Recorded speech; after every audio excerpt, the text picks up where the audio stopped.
Wayanad DCC treasurer NM വിജയന്റെയും മകന്റെയും മരണത്തിൽ കോൺഗ്രസ് നേതാക്കളുടെ arrest തടഞ്ഞ് കോടതി. IC Balakrishnan MLA, DCC president ND അപ്പച്ചൻ എന്നിവരെ ജനുവരി 15 വരെ അറസ്റ്റ് ചെയ്യരുതെന്ന് വയനാട് പ്രിൻസിപ്പൽ സെഷൻസ് കോടതി നിർദ്ദേശിച്ചു. കൂടുതൽ വിവരങ്ങളുമായി വയനാട് നിന്നും രതീഷ് വാസുദേവൻ ചേരുന്നുണ്ട്. രതീഷ്, ഇപ്പോൾ ഒരാളുടെ കൂടി അറസ്റ്റുമായി ബന്ധപ്പെട്ടുള്ള വിശദാംശം പുറത്തു വരേണ്ടതുണ്ട്. നിലവിൽ വയനാട് പ്രിൻസിപ്പൽ സെഷൻസ് കോടതി എന്താണ് നിർദ്ദേശിച്ചിരിക്കുന്നത്?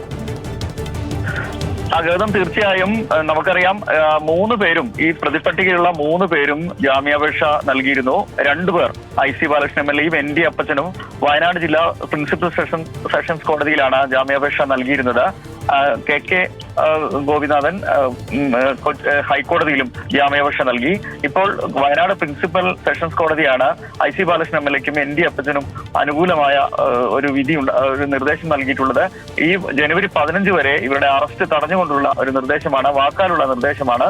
ഈ 15-ന് കേസ് ഡയറി സമർപ്പിക്കാനും അന്വേഷണ സംഘത്തോട് ആവശ്യപ്പെട്ടിട്ടുണ്ട്. അന്ന് തന്നെ വിശദമായ വാദം കേൾക്കുമെന്നും കോടതി അറിയിച്ചിട്ടുണ്ട്.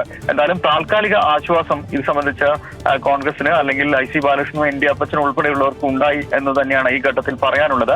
പക്ഷേ എന്നാൽ 15 വിശദമായ വാദം കേൾക്കുമെന്ന് കോടതി പറഞ്ഞിട്ടുണ്ട്. ജനുവരി 15 വരെ മാത്രമാണ് ഈ വിഷയത്തിൽ അറസ്റ്റ് തടഞ്ഞുകൊണ്ടുള്ള ഒരു വാക്കാൽ നിർദ്ദേശം ഇപ്പോൾ പ്രിൻസിപ്പൽ സെഷൻസ് കോടതി നൽകിയത്. കഴിഞ്ഞ ഒരു ദിവസമായി ഇവരുടെ ഫോണിൽ ഉൾപ്പെടെ ഇവരിൽ ലഭിക്കുന്നുണ്ടായിരുന്നില്ല. അപ്പോൾ തന്നെ ഇവർ മുൻകൂർ ജാമ്യത്തിന് ശ്രമം നടത്തിക്കൊണ്ടിരിക്കുകയാണെന്ന് പറയുന്നതിനിടയിലാണ് ഈ മുൻകൂർ ജാമ്യാപേക്ഷ പരിഗണിക്കുന്നതിനിടയിൽ വയനാട് സെഷൻസ് കോടതി ഇത്തരത്തിൽ ഒരു നടപടിയിലേക്ക് വന്നിട്ടുള്ളത്. ജനുവരി 15 വരെ ഇവരെ അറസ്റ്റ് തടഞ്ഞുകൊണ്ടുള്ള നിർദ്ദേശമാണ് ഇപ്പോൾ കോടതി നൽകിയിട്ടുള്ളത്. ഗൗതം, ശരി. വയനാട് നിന്നും രതീഷ് വാസുദേവനാണ് വിവരങ്ങൾ നൽകിയത്.